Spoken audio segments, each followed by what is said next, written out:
September 19th, 1944, 11:23 in the morning, Aricourt, France. Inside the turret of an M4 Sherman tank, Willa Brennan crouches with her left hand pressed against cold steel. Her right arm hangs useless in a makeshift sling. Through the gunner's periscope, she can see them. 4 German Panzer Mark IV tanks rolling through the morning fog, 800 yards out and closing fast. Her twin brother Declan was a loader too. Was. Past tense. 48 hours ago, she watched his Sherman take a direct hit from a Panzer round. The tank brewed up in 6 seconds. Black smoke against a gray French sky. She still hears the sound it made when the ammunition cooked off, like thunder trapped inside a metal coffin. Now she's the loader.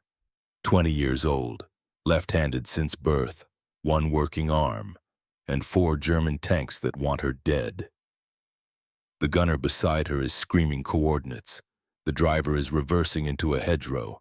The tank commander above her is yelling something about traverse speed, and Willa is supposed to load a 75mm shell into the breech. Fast. Standard loading time is 4 seconds if you're good, 5 if you're nervous, 6 if you're dead. She has 60 seconds before those panzers are in range, maybe less. What she does in the next 6 minutes will change how every American tank crew fights this war. It will save hundreds of lives across 2 continents. It will rewrite United States Army doctrine. But first, she has to survive. And there's one problem nobody at Fort Knox ever considered. What happens when the loader only has 1 working hand, 72 hours earlier? September 16th, 1944, 6:15 in the morning. Maintenance depot 3 miles behind the front lines. Willa Brennan stands elbow deep in a Sherman tank's transmission, her hands black with grease. She's been at this since 0400. The transmission seized up during yesterday's advance. Without her, this 30-ton machine is just expensive scrap metal. She's the only woman in the maintenance unit. The only woman mechanic in the entire 4th Armored Division, actually. The men stopped commenting on that fact about 6 weeks ago when she rebuilt an engine faster than anyone else in the battalion. Her coveralls are too big, Army issue sized for men. She's rolled the sleeves up past her elbows. Her dark hair is tucked under a grease-stained cap. On her left hand, she wears Declan's high school ring. He gave it to her the day they enlisted together. "Keep it safe," he'd said. "I'll want it back when we get home." The transmission bolt finally breaks free. Willa wrenches it loose and drops it into her toolkit. From somewhere beyond the maintenance tent, she can hear the rumble of tanks moving up to the line. Her brother is out there. Same division, different battalion. They see each other maybe once a week if they're lucky. Staff Sergeant Raymond Kovacs appears at the edge of the engine compartment. He's 35 years old with a face that looks 50. Tank commander. Lost his entire crew in North Africa 2 years ago. Burns covered half his left arm. He doesn't talk about it. "Brennan," he says, "you finished with that transmission. 20 minutes, Sergeant. Make it 10. He lights a cigarette, watches her work for a moment. "You hear about the loader shortage?" Willa doesn't look up. "I heard we're down a dozen men. 14 as of this morning." Kovacs exhales smoke. "Battalions pulling people from support units, mechanics, drivers, anyone who can lift 38 pounds. That's insane. Loading a 75mm gun isn't something you learn overnight." "No," Kovacs agrees, "but dying because you don't have a loader is worse." Willa tightens the final bolt on the transmission. Her hands are steady. They're always steady when she's working on machines. Machines make sense. They follow rules, fix this, adjust that, and they run perfectly. People are harder. "Transmission's done," she says. Kovacs nods. "Good work, Brennan. Like always." He turns to leave, then stops. "Your brother. He's with Able Company, right?" Something in his tone makes Willa look up. "Yes, Sergeant." "Why, no reason. Just making conversation." But there's something in his eyes. Something that looks like the expression men get when they know bad news is coming and they're trying to decide whether to share it. Willa climbs out of the engine compartment. Sergeant Kovacs, is Declan's unit deploying today? Everyone's deploying today, Brennan. We're pushing toward the German border. He drops his cigarette, grinds it under his boot. Get some breakfast. You've been working since before dawn. He walks away before she can ask anything else. Willa stands there in the early morning light, grease under her fingernails, her brother's ring on her left hand. Somewhere to the east, the sound of artillery fire rolls across the French countryside like distant thunder.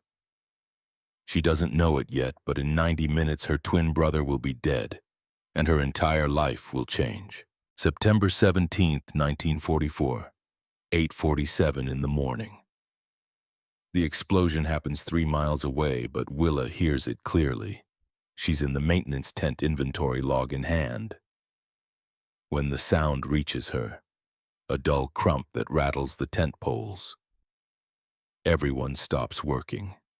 That's outgoing, someone says. Ours. But Willa knows the difference between friendly fire and enemy fire. She's been listening to this war for 16 months. That sound came from a German gun. 10 minutes later, the radio in the command tent starts crackling with urgent voices. Willa can't hear the words, but she can hear the tone. Panic has a specific frequency. 20 minutes after that, 3 Shermans come limping back from the line. One is trailing smoke. Another has a hole punched through its front glacis plate. The third is moving under its own power, but something about the way it's moving tells her the crew inside is shaken. Willa puts down her inventory log and walks toward the returning tanks. The third Sherman grinds to a halt near the fuel depot. The driver cuts the engine. For a long moment, nobody emerges. Then the hatch opens and a man climbs out. He's maybe 19 years old. His face is gray. His hands are shaking. Medic, he says quietly. Then louder, medic. Willa is already moving. What happened? The kid looks at her like he's seeing her from a great distance. We got hit. Panzer came out of nowhere, direct hit to the turret. Casualties. Loader's dead, commander lost his leg, gunners, I don't know. He won't stop screaming. 2 medics arrive with a stretcher. They pull the wounded men out of the tank. Willa stands there watching her hands clenched into fists. Which unit? She asks the driver. Able Company, 2nd Platoon. Declan's unit. Willa's vision narrows. What tank? Devil Dog, that's what they called it. Had a painting of a bulldog on the Willa is running before he finishes the sentence. The command tent is chaos. Officers shouting into radios. Maps spread across tables. Someone's yelling about ammunition shortages. Someone else is demanding air support. Willa finds the operations officer, a captain named Morrison, who once asked her to fix his Jeep. Captain, I need to know about Able Company's 2nd Platoon. Morrison looks up from a map. His expression tells her everything. Brennan, I'm sorry. Your brother's tank took a direct hit 20 minutes ago. The world tilts slightly. Is he alive? Morrison's silence is an answer. Is he alive? Willa repeats, and her voice is someone else's voice coming from someone else's throat. The tank brewed up. Fire consumed the interior. We don't have confirmation yet, but no one got out. Willa hears the words, understands them, but they don't feel real. What happened? She asks. Morrison looks uncomfortable. Intel says it was a panzer ambush. Our tanks were advancing through a tree line when... what happened inside the tank? Why didn't they fire first? Brennan, I don't think the tactical details. Why didn't they fire first? She's not yelling. Her voice is perfectly calm, but something in her tone makes Morrison stop. He glances at a report on his desk. Witness statements say the loader fumbled the shell, dropped it. By the time they recovered, the Panzer had already fired. How long? What? How long did the fumble cost them? Morrison checks the report. Estimated 6 seconds. 6 seconds. Declan died because someone took 6 seconds too long to load a shell. Willa turns and walks out of the command tent. Her legs are moving, but she can't feel them. The maintenance depot appears in front of her. Her hands find a wrench. She starts disassembling a carburetor that doesn't need disassembling.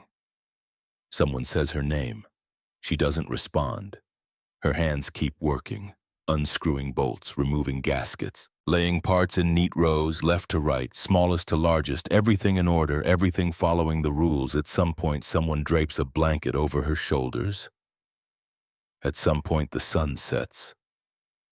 At some point, she realizes she's been sitting in the dark for 3 hours holding a carburetor spring, her brother's ring cold against her finger. Declan is dead, and she's still here, still breathing, still fixing machines that will carry other people's brothers into battle. September 17th, 1944. 9:30 at night. Willa sits in the maintenance tent alone. Around her, the tools of her trade hang in precise arrangements. Socket wrenches in descending order. Screwdrivers sorted by size. Everything clean, everything organized. Everything making sense in a world that has stopped making sense. The tent flap opens. Sergeant Kovac enters carrying 2 cups of coffee. He doesn't say anything, just sets 1 cup beside her and leans against the workbench. They sit in silence for 5 minutes. Finally, Kovac speaks. "I lost my crew in North Africa, Kasserine Pass, February 43. He stares into his coffee. "We took a round through the turret. Killed my gunner instantly. Loader lived for about 20 seconds, longest 20 seconds of my life." Willa says nothing. "I was the only one who got out," Kovac continues. "Spent 6 weeks in a field hospital. Burns, shrapnel. When I got back to my unit, they gave me a new crew, new tank, told me to get back to work." He takes a drink of coffee. "I couldn't do it. Couldn't get back in that turret. Every time I tried, I'd freeze up." "What changed?" Willa asks quietly. "My CO gave me 2 choices, get back in the tank or go home with a Section 8 discharge." Kovac sets down his cup. "So I got back in the tank. And the fear went away. No, it never went away. I just got better at working through it." Willa picks up her coffee. It's gone cold. She drinks it anyway. "They're pulling loaders from support units," Kovac says. "Anyone who can pass the basic qualification, we deploy again in 36 hours. "I know. I'm short a loader, Brennan." Willa looks up sharply. "You want me to load for your crew?" "I want you to volunteer for the training. If you qualify, yes. I'm a mechanic. You're also the only person in this battalion who understands how a Sherman tank works from the inside out. You know the machinery, you know the tolerances. You know what every component does and why it does it. That's not the same as loading under fire." "No," Kovac admits. "It's not, but we're out of options. I've got a crew of 3 men. We need a 4th, and I need someone I can trust." Willa stands up, walks to the tent entrance. Outside, the French night is cold and clear. Stars hang above the motor pool like ice chips. "My brother was a loader," she says, "best in his battalion, and he still died. He died because war is war, not because he wasn't good enough. He died because someone fumbled a shell and took 6 seconds too long." Kovac is quiet for a moment. "Yes, that's what happened." Willa turns to face him. "If I do this, I won't fumble, I won't be slow, and I won't get your crew killed." "I believe you. When does training start?" 0600, tomorrow morning." Willa nods once. "I'll be there." Kovac stands, walks to the tent entrance. Pauses. "Brennan, your brother, he talked about you. Proud of his sister, the mechanic. Said you could fix anything." "He was better at the talking," Willa says. "I was better at the fixing." "Maybe," Kovac says, "but we're going to find out if you can do both." He leaves. Willa stands alone in the maintenance tent surrounded by tools and parts and machines that follow predictable rules. Tomorrow morning she'll start learning a job that doesn't follow any rules at all. Tomorrow morning she'll become a loader. And 36 hours after that she'll face 4 panzers with 1 working arm and a technique that violates every regulation the United States Army has ever written. But she doesn't know that yet. Right now she's just a 20-year-old woman from Detroit standing in a tent in France wearing her dead brother's ring, trying to figure out how to survive a war that has already taken everything that mattered. September 18th, 1944. 6 o'clock in the morning. The inside of a Sherman tank smells like oil and cordite and sweat. Willa climbs through the bow hatch and finds herself in a space that's 7 feet wide and impossibly cramped. This is where her brother spent his last moments. This is where he died. Sergeant Kovacs is already in the commander's position, standing in the turret hatch. The gunner Corporal Jack Morrison sits to the left of the main gun. The driver Private Bobby Rizzo is in the front hull. Willa takes her position on the right side of the gun, the loader's position. "All right, Brennan," Kovacs says. "We're going to run through this step by step, no pressure, just learning the basics." A wooden crate sits beside her right leg. Inside are practice shells, 38 pounds each. Solid metal cylinders with brass bases. Morrison, the gunner, is 22 years old with a southern drawl and eyes that have seen too much. He doesn't look at Willa, just stares through his periscope like he's already somewhere else. "First, Kovacs says you need to understand what you're working with. A 75mm shell, high explosive. When the gun fires, it recoils 18 inches backward. If you're in the recoil path, it'll crush you. So you load, then you step clear." "Understood. Understood." Standard procedure is simple. Face the breech.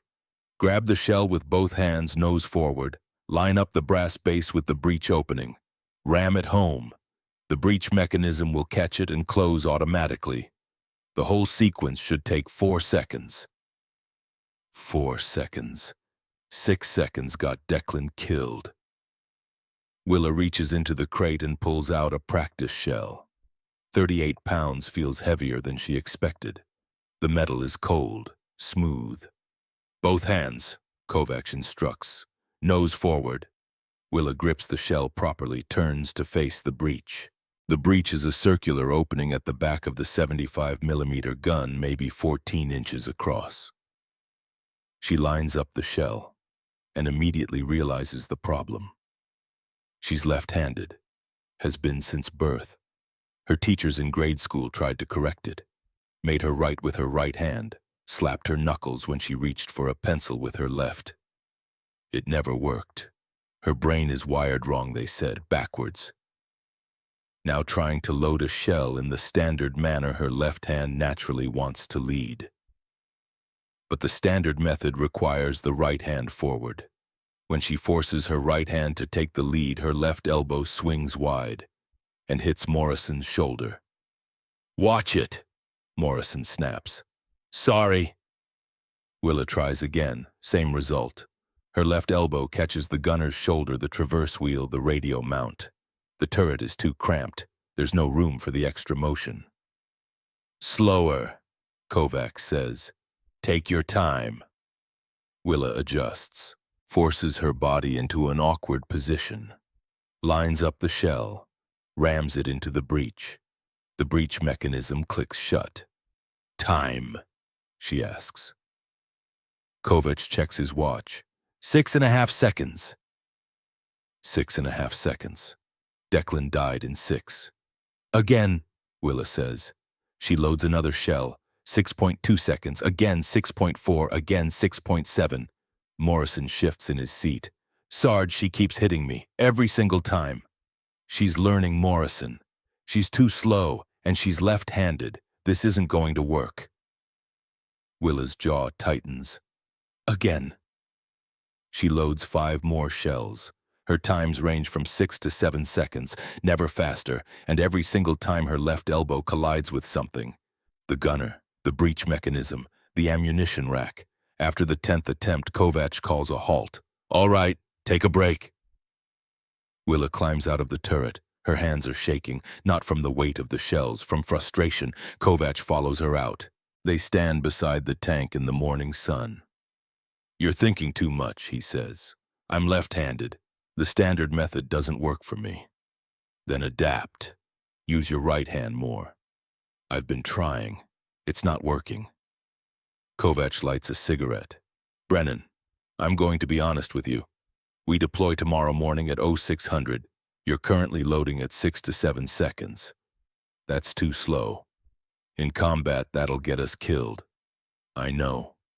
So here's what's going to happen. You have until 1600 today to get your time below 5 seconds. If you can't, I'm pulling you from the crew." Willa feels something cold settle in her stomach. "Sergeant, I'm not being cruel, I'm being practical. My crew has survived 11 engagements because we work as a unit. I can't put them at risk with a loader who's too slow." He walks away. Willa stands beside the Sherman alone. Around her, the motor pool hums with activity. Other crews are running drills. Maintenance teams are working on engines. Someone's yelling about fuel ratios. She looks at her left hand, at Declan's ring. "I won't be too slow," she whispers. But she doesn't know how to fix this. Machines she understands, people she can manage, but her own body, her own brain that's wired backwards that she doesn't know how to fix. September 18th, 1944. 2 o'clock in the afternoon. The crane cable snaps at exactly 14:07. Willa is helping 3 other mechanics lift a replacement engine into a Sherman. When the steel cable fails under load, the engine drops 6 inches before the secondary cable catches it. But those 6 inches are enough. The sudden jerk throws Willa off balance. She falls backward, hits the ground hard. Her right shoulder takes the full impact. Pain explodes through her arm like electricity. The battalion medic arrives within minutes. His name is Corporal Hayes. He's from Pennsylvania and has hands like a surgeon. "Don't move," Hayes says. He probes her shoulder gently. Willa hisses through her teeth. "Dislocated," Hayes announces. "I can pop it back in, but you're going to be out of commission for at least a week." "No." "Brennan, I'm not asking." "Pop it back in. Now." Hayes looks at her for a long moment. Then he nods. "This is going to hurt." He's not lying. The sound her shoulder makes when it slides back into the socket is something between a pop and a crunch. Willa doesn't scream. She bites down on her lip hard enough to draw blood, but she doesn't scream. Hayes fashions a sling from a torn bedsheet. "Keep this immobilized for 48 hours minimum.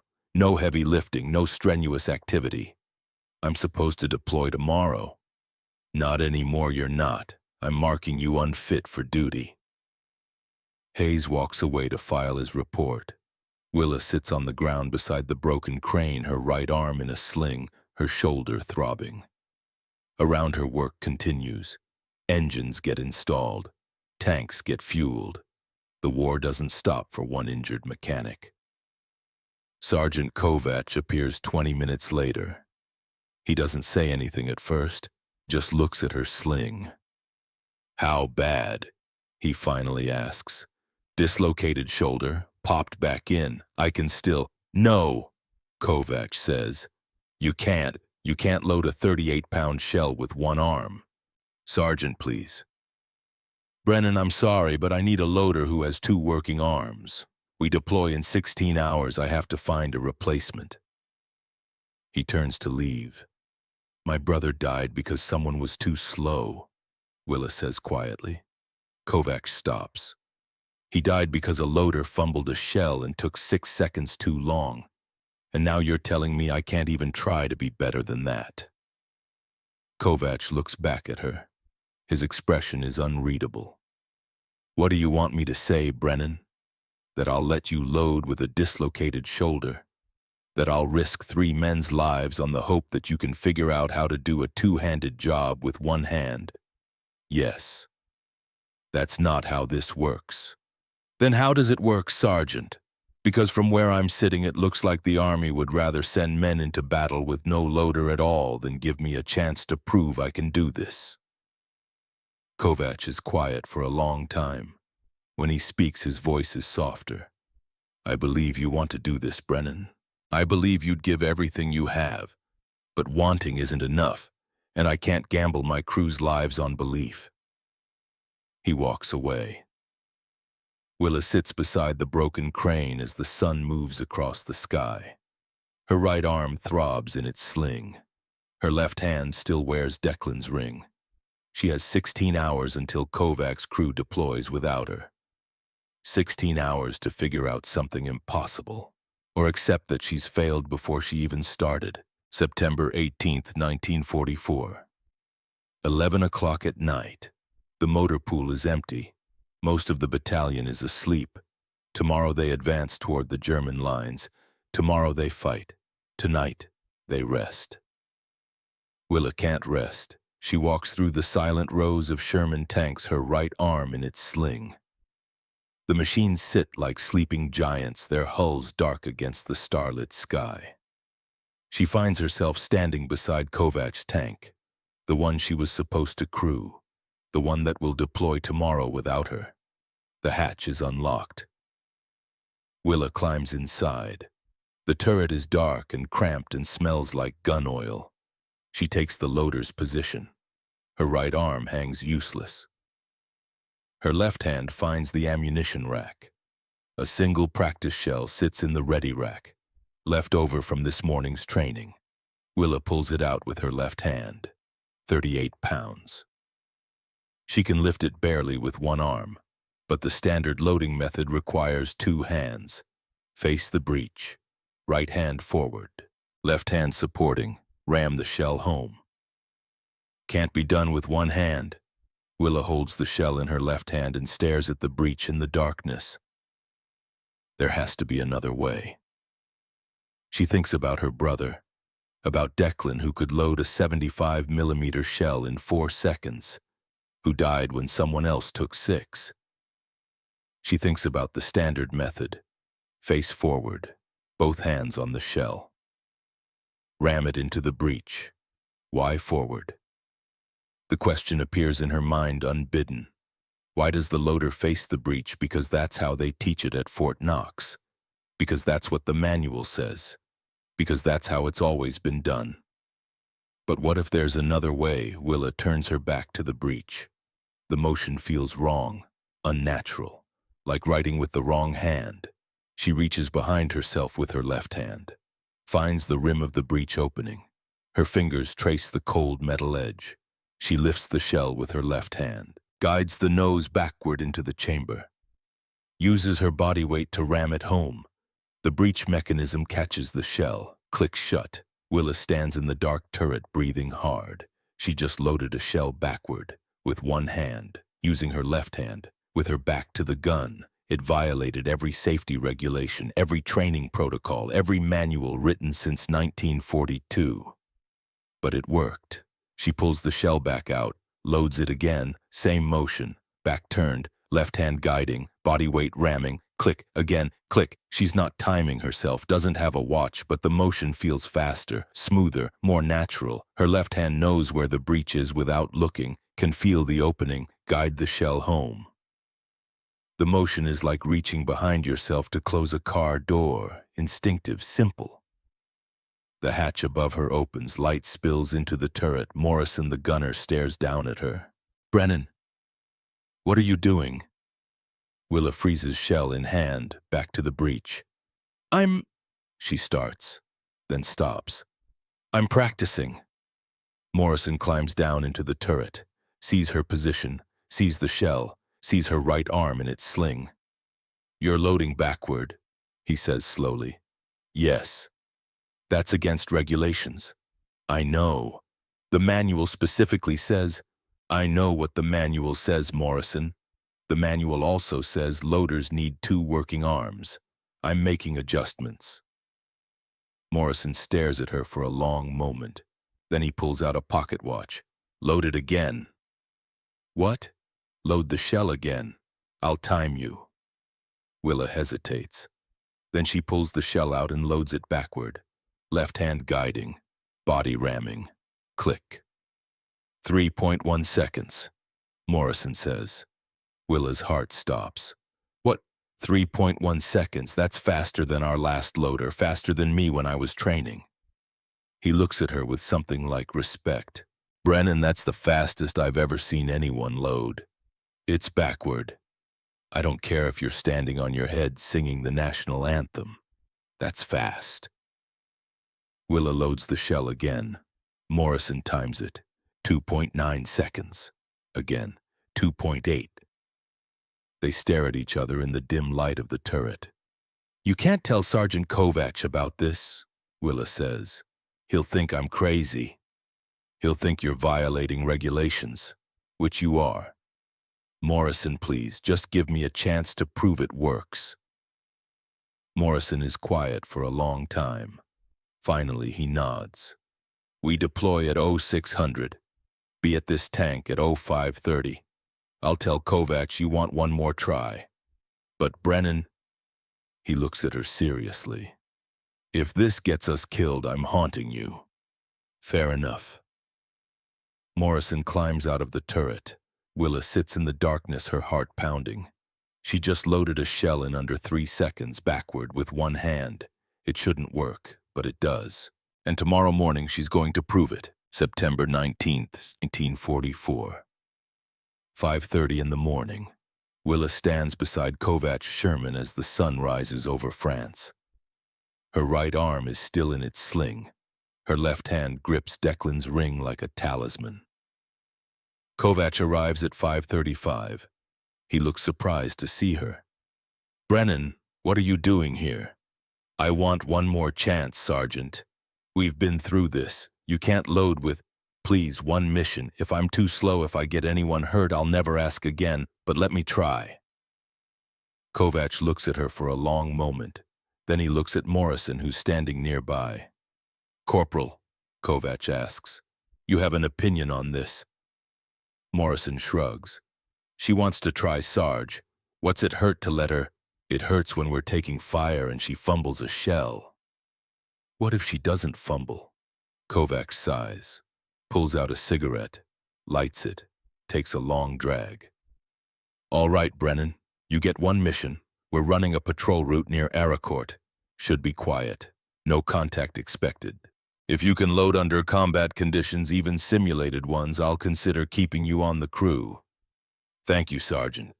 Don't thank me yet. Get in the tank. Willa climbs through the hatch, takes her position at the loader's station. Kovacs settles into the commander's position. Morrison mans the gun. Rizzo starts the engine. The Sherman rumbles to life. All right, Kovacs says over the intercom. We move out in 5. Brennan, I want you loading practice shells during the patrol. I'll call targets. You load. Morrison will traverse and aim. We're not firing, but we're going through every motion as if we were in combat. Understood? Understood, Sergeant. Willa's hands are steady. Her breathing is calm. She knows what she's going to do, knows it violates every regulation, knows Kovacs might court-martial her for it, but she also knows it works. The Sherman lurches forward, and Willa Brennan prepares to change the war. The Sherman rolls through the French countryside at 12 miles per hour. Morning fog clings to the hedgerows like wet cotton. Visibility is maybe 300 yards. Beyond that, the world disappears into gray nothing. Inside the turret, Willa waits. Kovacs' voice crackles through the intercom. Target 2 o'clock, farm building, 300 yards. Willa reaches for a practice shell. Her right arm hangs useless in its sling. She grips the shell with her left hand, turns her back to the breach. Morrison notices immediately. Brennan, what are you? She guides the shell backward into the chamber. Left hand on the rim, body weight behind it. Ram. The breech clicks shut. Loaded, she says. Silence on the intercom. Then Kovacs, time, Morrison checks his watch. He sounds stunned. 3.2 seconds, Sarge. More silence. Brennan, Kovacs says slowly. Did you just load that shell backward? Yes, Sergeant. With your back to the breach. Yes, Sergeant. Using one hand. Yes, Sergeant. A long pause. Then, do it again. Willa pulls the shell out, loads it backward. Same motion, smooth, fast, click. 2.9 seconds. Morrison reports. Again, click. 2.8. Again, click. 2.6. Kovacs climbs down from his position, stands in the turret staring at Willa. His expression is unreadable. Brennan, turn around and face me. Willa turns, meets his eyes. You've been practicing this, Kovacs says. It's not a question. Yes, Sergeant. How long? Since last night. And you didn't think to mention that you were planning to violate every loading regulation in the United States Army manual. I didn't think you'd let me try it if I asked permission, Sergeant. Kovacs' jaw tightens. For a moment, Willa thinks he's going to order her out of the tank, send her back to the motor pool, end this before it begins. Then he does something unexpected. He laughs. It's a short, sharp sound, like a man who's just realized he's been outmaneuvered. You're right, he says. I wouldn't have let you try it, because it's insane. It violates TM 9731A Section 4, Paragraph 12. If an inspector saw you loading like that, I'd be court-martialed for allowing it. Yes, Sergeant, but it's also the fastest loading I've seen in 12 years of commanding tanks. Willa says nothing, just waits. Kovacs looks at Morrison. Corporal, your honest assessment. Can we fight with a loader who works backward? Morrison considers for a moment. Sarge, I don't care if she loads standing on her head. That's fast. That's survival level fast, and speed is the only thing that matters when someone's shooting at you. Kovacs nods slowly, then he looks back at Willa. All right, Brennan. You've got your chance, but if this method gets anyone killed, it's on you. Understood? Understood, Sergeant. Good. Now let's see if you can do it when people are actually trying to kill us. The intercom crackles. Rizzo's voice from the driver's position. Sarge, I'm seeing movement ahead, about 800 yards. Can't make it out through the fog. Kovacs climbs back to his commander's position, pulls out his binoculars, scans the tree line. His voice changes, goes flat, professional. Contact, 4 Panzers, 800 yards and closing. Willa's heart stops. This is it. This is the moment that will define everything. Morrison's hands move to the gun controls. Sarge, we're supposed to be on a quiet patrol route. Tell that to the Germans. Driver reverse. Get us into that hedgerow. Gunner traverse left. Loader. Kovacs pauses. Brennan, real shells. Now. Willa's hands move before her brain catches up.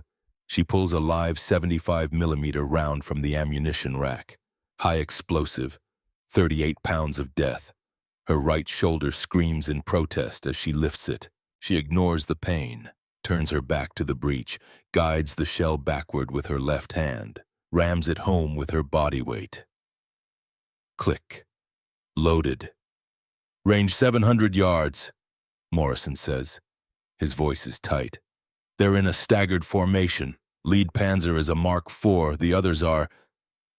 Hell, I can't tell through this fog. Kovacs' voice is calm, too calm. Hold fire. Let them close to 600 yards. We get one good shot before they know we're here. Make it count. The Sherman sits in the hedgerow engine idling, gun pointed at 4 German tanks that outgun them, out-armor them, and outnumber them. Willa stands at the loader's position, her back to the breech, her left hand ready. Through the periscope she can see them now. 4 gray shapes emerging from the fog like prehistoric beasts. Panzers, each one capable of killing her tank with a single shot. 600 yards, Morrison says. Steady. 550. Willa's breathing is loud in her own ears. Her heart pounds against her ribs. This is what Declan faced. This is what killed him. She's not going to let it kill her. 500 yards. Fire. Kovacs says. Morrison pulls the trigger. The gun roars. The entire tank shakes with recoil. Smoke and noise fill the turret. The breech slams backward 18 inches right past where Willa's head was 3 seconds ago. Hit! Morrison shouts. Lead panzers burning. Reload. Willa already has the next shell in her left hand. Turns, guides, rams, click. Loaded. 3 seconds flat. The 3 remaining panzers scatter. Their commanders have spotted the Sherman now, seen the muzzle flash. 1 panzer fires. The round screams past the Sherman's turret, missing by 10 feet. Target right, Kovacs yells. Panzer at 4 o'clock. Morrison traverses the turret. The mechanical whine of the traverse gear fills the cramped space. Willa grabs another shell. Waits. On target. Fire. The gun roars again. Willa loads. 3 seconds. Miss, he's moving behind that barn. Track him, Morrison. The turret swings. Willa pulls another shell. Her right shoulder is agony. She doesn't care. Left hand guides. Body rams. Click. Loaded. A panzer round hits the Sherman's front glacis. The sound is like being inside a bell when it's struck. The tank rocks backward. Willa stumbles but keeps her footing. Armor held, Rizzo shouts from the driver's position. Target, Morrison yells. Panzer emerging from the barn. Fire. Boom. Willa loads. Her hands are shaking now. Not from fear, from adrenaline, from the pounding rhythm of combat. Load, fire, load, fire. Her body knows the motion. 3 seconds. Every time. 3 seconds. Hit second Panzer's turret is gone. 2 down. 2 to go. But the remaining Panzers are getting smart. They're not charging. They're using cover, moving behind buildings, using the terrain. One appears at 600 yards. Fires. The round punches through a hedgerow 30 feet from the Sherman. He's got our range, Morrison says. Then get his first. Target left. Can't see him. He's behind. Wait there. Fire. Willa loads. Her left hand finds the breech rim without looking now. Muscle memory. 3 seconds. The shell hits the third Panzer in the track. Not a kill, but the Panzer stops moving, immobilized. Crippled him, Morrison yells. 1 more round and the 4th Panzer fires. This time the German gunner doesn't miss. The round hits the Sherman's turret at an angle, doesn't penetrate. But the impact throws Willa against the ammunition rack. Her right shoulder hits metal. Pain explodes through her arm like lightning. She drops the shell she was holding. It clatters to the floor of the turret. Time slows. Willa can see Morrison's eyes widen, can see Kovacs' mouth opening to shout, can see the empty breech waiting for a shell that's rolling around on the floor. 6 seconds. That's how long it took Declan's loader to recover from a fumble. That's how long it took for Declan to die. Willa's left hand shoots out, catches the rolling shell, lifts it, turns, guides it backward into the breech, rams it home. Click. Loaded. Morrison fires without hesitation.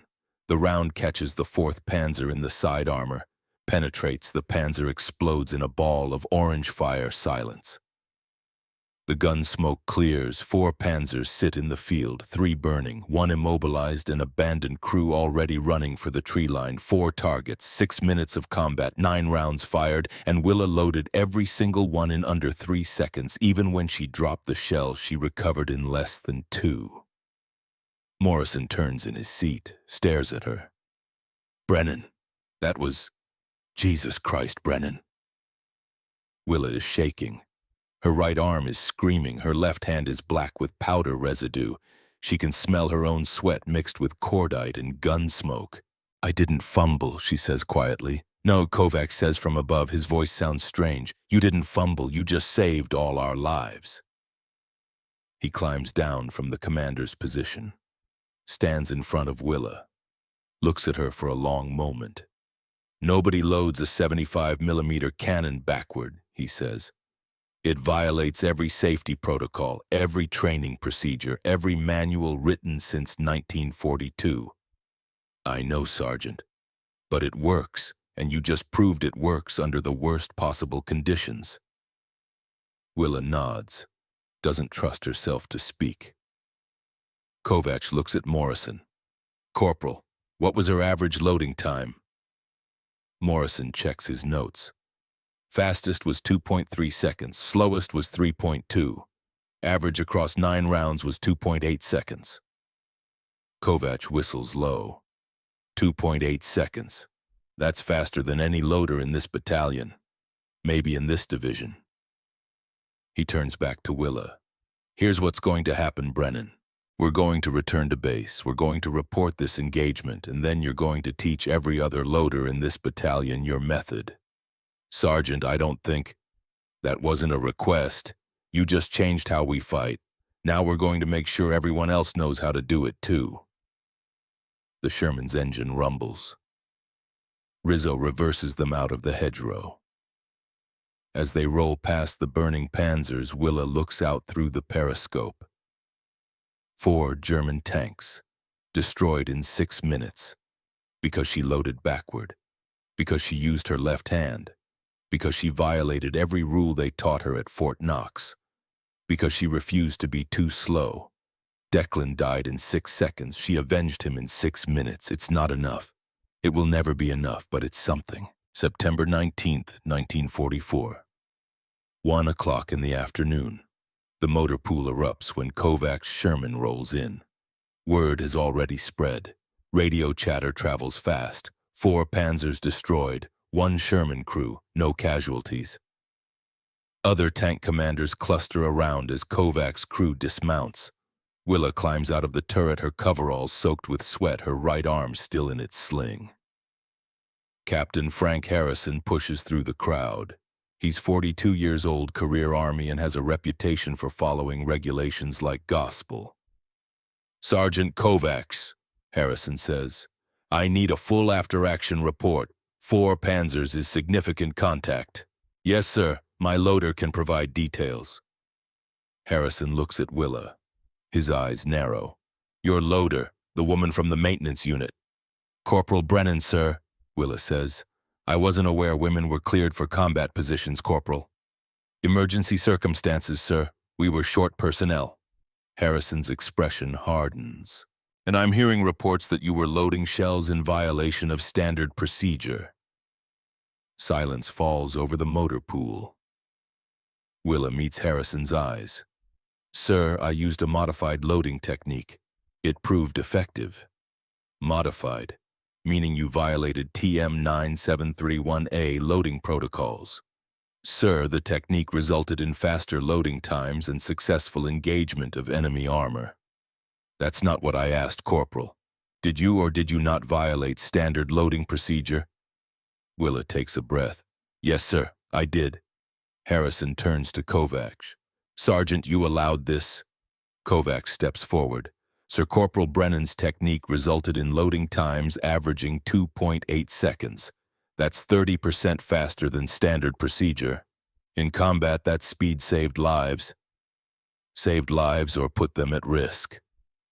There are protocols for a reason, Sergeant. Safety protocols, training protocols designed to prevent accidents and equipment failure. Sir, with respect, we just destroyed 4 panzers without taking a casualty. The technique works. That's not the point. Harrison's voice rises.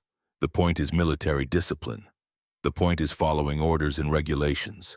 What happens when every soldier decides they can just ignore doctrine because they think they have a better way? Other tank crews are watching now, listening. Willa can see them whispering to each other. Harrison points at Willa. Corporal Brennan, you're confined to quarters pending an inquiry. Sergeant Kovacs, you're relieved of command pending the same inquiry. This is a direct violation of duty, Captain Harrison. Everyone turns. A jeep has pulled up at the edge of the motor pool. A colonel climbs out, tall, broad-shouldered, 30 years old but looks older. His uniform bears the insignia of the 37th Tank Battalion. Colonel Creighton Abrams. Harrison snaps to attention. Sir. Abrams walks through the crowd. His boots crunch on gravel. He stops in front of Willa. Corporal Brennan, I'm told you destroyed 4 panzers this morning. My crew destroyed 4 panzers, sir. I was the loader. And I'm told you loaded those shells in a manner that violates standard procedure. Here it comes. Court-martial. Dishonorable discharge. Everything Willa fought for gone. Yes, sir, she says. I loaded backward, with my left hand, in violation of TM 9731A. Abrams stares at her. His face is unreadable. Show me, he says. Sir, show me this technique. Right now. Abrams walks to the nearest Sherman, climbs up, opens the loader's hatch. Inside, Corporal, demonstrate. Willa follows him into the turret. The entire motor pool crowds around to watch. Abrams hands her a practice shell. Standard loading method first, he says. Willa turns to face the breach. Uses both hands even though her right arm screams in protest.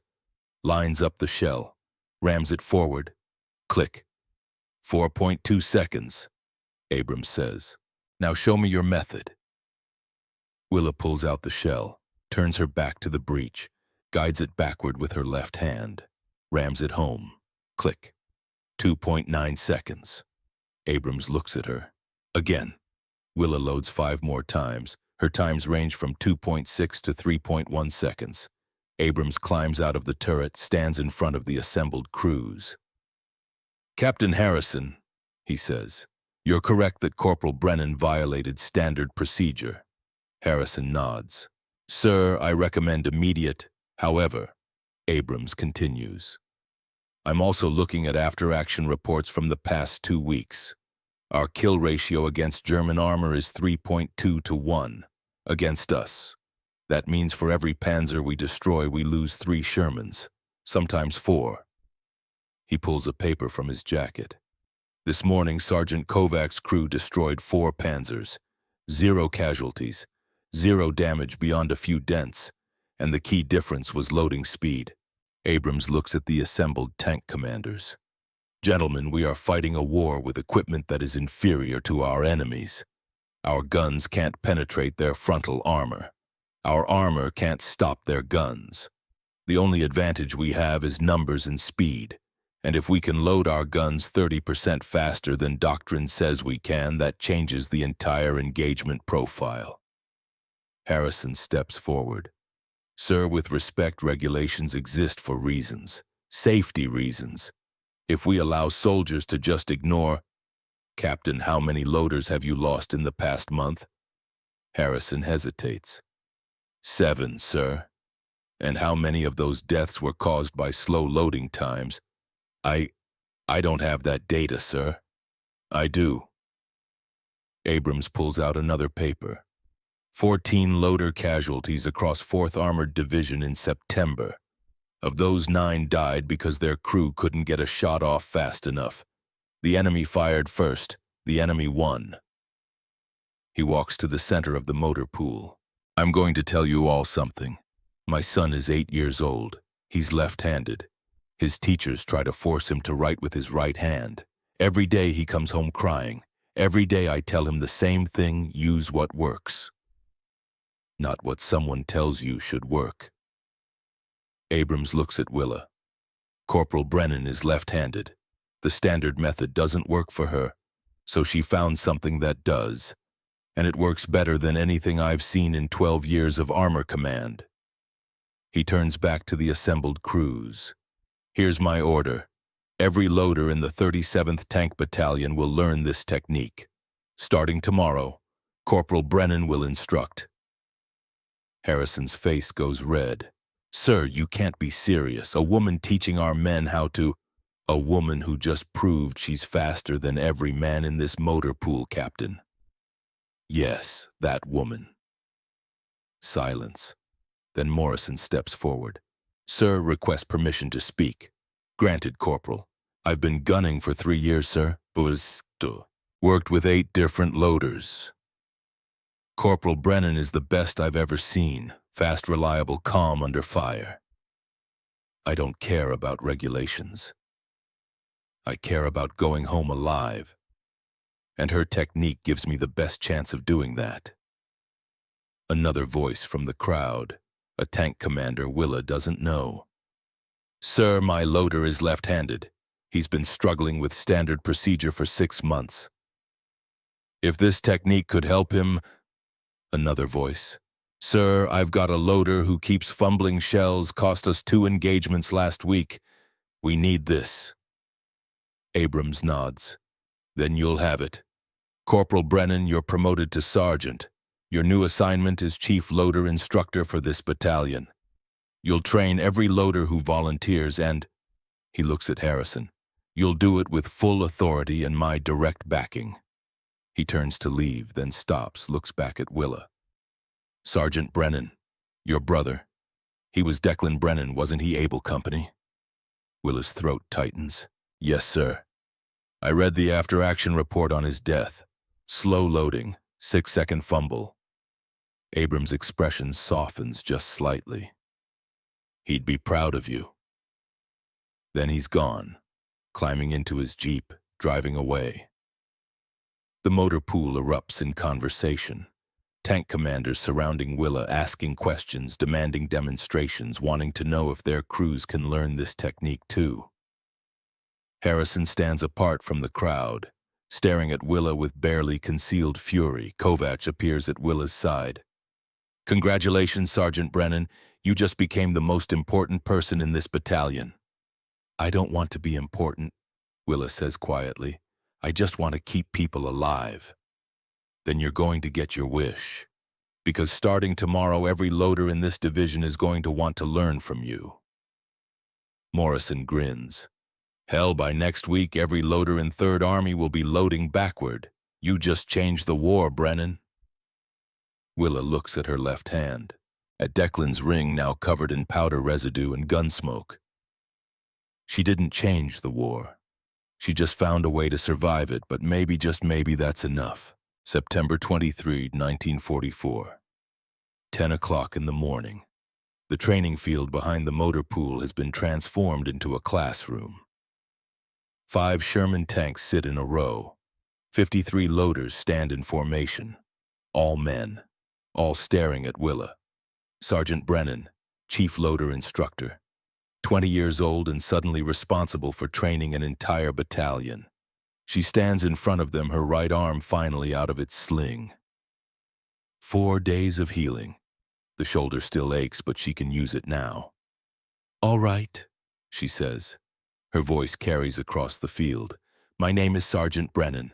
I'm going to teach you a loading technique that violates every regulation you learned at Fort Knox. Anyone uncomfortable with that can leave right now. No judgment. Nobody moves. Good. Here's what you need to understand. The standard loading method was designed for right-handed loaders in perfect conditions. Face the breech. Both hands on the shell. Ram it forward. It works fine if you're right-handed, if the tank isn't moving, and if nobody's shooting at you. She walks to the nearest Sherman, climbs up. But most of you aren't in perfect conditions. Some of you are left-handed. Some of you are working in tanks that are moving over rough terrain. Some of you are taking fire while you're trying to load, and the standard method doesn't account for any of that. Willa pulls a practice shell from the ready rack. The technique I'm going to teach you is based on 3 principles: leverage, space, natural motion, and it works because it uses physics instead of fighting against it. She turns her back to the breach. A murmur runs through the crowd. I know, Willa says. It looks wrong. It feels wrong. Every instructor you've ever had told you never to turn your back on the gun, but watch. She reaches behind herself with her left hand, finds the breech rim, guides the shell backward into the chamber. Uses her body weight to ram it home. Click. 2.8 seconds, calls out the timekeeper. A corporal with a stopwatch. Willa pulls the shell out, loads it again. When you face the breech, you're pushing the shell forward with extended arms. Weak leverage. When you turn your back, you're driving it backward with bent arms and body weight. Strong leverage. The motion is shorter, more powerful, more efficient. Click. 2.6 seconds. She climbs down from the tank, faces the assembled loaders. Here's what we're going to do. Each of you will practice this technique for the next 4 hours. Left-handed loaders will use their left hand. Right-handed loaders can use either hand, but I recommend trying left. The goal is 3 seconds or faster. Questions. A hand goes up. A young private, maybe 19. Sergeant, what if we can't do it? What if we're not fast enough? Then you keep practicing until you are. This technique saved my life and my crew's life 4 days ago. It can save yours too, but only if you're willing to break the rules and trust the physics. Another hand, an older corporal, maybe 25. Sergeant Captain Harrison says this technique is dangerous. Says it could cause breach failures. Captain Harrison has never loaded a shell under fire, Willa says flatly. I have. 9 times in 6 minutes, 0 failures, 0 jams. The technique works, but if you'd rather trust a captain who's never done this job over a sergeant who has, that's your choice. No one volunteers to leave. All right, Willa says. Find a tank. Grab a practice shell. Start loading. I'll come around to each of you and make corrections. Move. The loaders scatter to the 5 Shermans. Within minutes, the training field fills with the sound of shells clicking into breaches. Willa moves from tank to tank, watches, corrects. No, keep your elbow closer to your body. Don't look at the breach, feel for it with your hand. Use your legs, not just your arms. Drive the shell home with your whole body. Faster. You're thinking too much, let muscle memory take over. By noon, 3 loaders have broken the 3-second barrier. By 2 o'clock, 12 more have joined them. By 4 o'clock, 38 out of 53 can consistently load in under 3.5 seconds. It's working. The technique is spreading, but not everyone is happy about it. September 23, 1944. 6 o'clock in the evening. Willa is cleaning her rifle in the women's barracks when 2 MPs arrive. Sergeant Brennan, the senior MP says, you're ordered to report to battalion headquarters immediately. What's this about?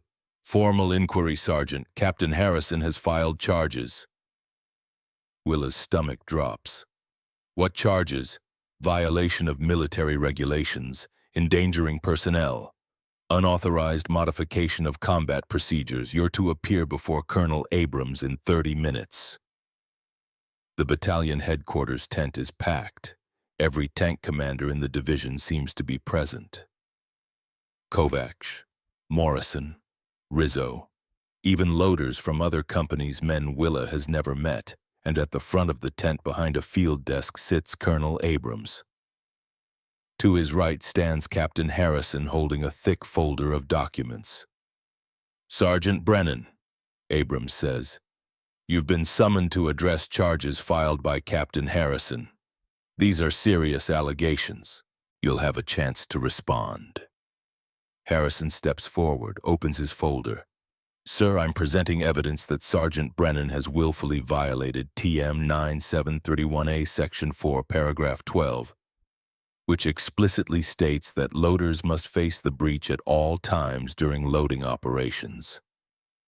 I have testimony from 17 witnesses who observed her loading with her back to the gun. I'm also presenting evidence that she has instructed 53 additional loaders to adopt this same violation. He pulls out photographs. These were taken during yesterday's training. As you can see, multiple loaders are clearly violating standard procedure. Abrams examines the photographs. Captain, I'm aware of Sergeant Brennan's technique. I authorized it. Sir, with respect, no authorization can override written doctrine. TM 9731A exists for safety reasons. The manual cites 3 documented cases where improper loading caused catastrophic breach failures. In one case in North Africa, the explosion killed the entire crew. Harrison looks at Willa. Sergeant Brennan's technique is dangerous. It puts crews at risk, and regardless of her recent success, we cannot allow individual soldiers to simply disregard regulations because they believe they have a better method. Murmurs from the assembled crowd. Abrams holds up a hand for silence. Sergeant Brennan, your response. Willa stands. Her mouth is dry. Every eye in the tent is on her. Sir Captain Harrison is correct that I violated standard loading procedure. I won't deny that. But I'd like to present the results of that violation. She pulls out her own folder. Morrison helped her prepare it this afternoon. In the 4 days since I began using this technique, I've loaded in combat 9 times.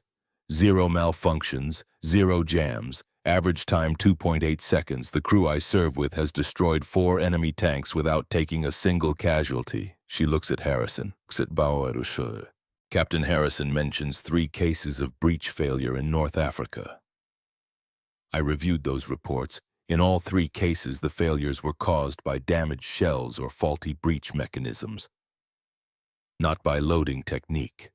The investigation reports are clear on that point. Willa turns back to Abrams. Sir, in the past 2 weeks, 4th Armored Division has lost 21 loaders in combat. I've reviewed the after-action reports. 14 of those deaths occurred because crews couldn't fire fast enough. The enemy got their shot off first, 6 seconds. That's the average fumble recovery time. That's how long it takes to die. She places a document on Abrams's desk. This morning I trained 53 loaders. By the end of the day, 38 could load in under 3.5 seconds. That's a full second faster than they were loading yesterday. In combat, 1 second is the difference between living and dying. Harrison's face is red. Sir, this is irrelevant. Regulations exist for reasons beyond individual performance. They exist to maintain order, discipline, and safety across the entire force. If we allow every soldier to modify doctrine based on personal preference... Captain. Abrams' voice cuts through. How many tanks do you command? 12, sir. And how many have you lost in September? Harrison hesitates. 3, sir. Loaders killed. 2. And before Sergeant Brennan's technique was introduced, what was your average loading time? 4.1 seconds, sir. And now, Harrison's jaw tightens.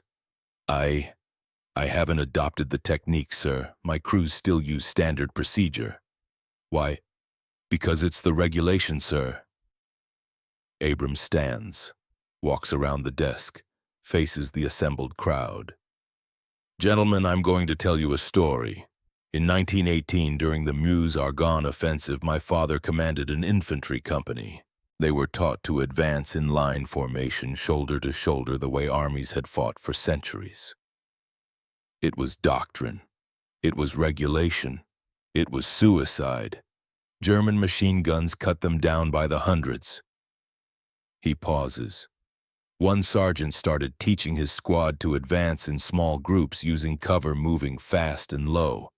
It violated every tactical manual, but his squad survived, and eventually that technique became standard doctrine for infantry warfare. Abrams looks at Willa. War doesn't care about regulations.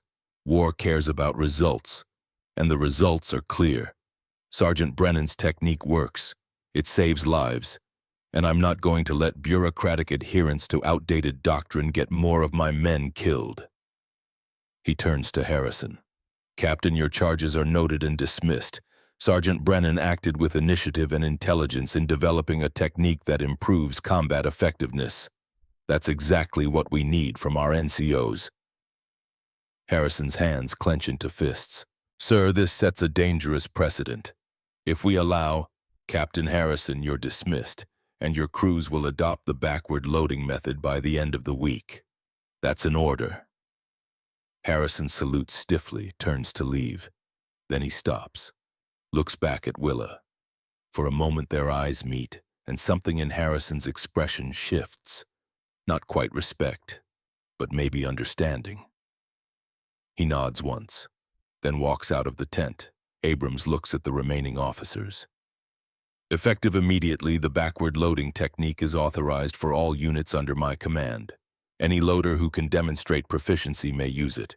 Any commander who forbids it will answer to me personally. Are we clear? A chorus of "Yes, sir" fills the tent. Good. Dismissed.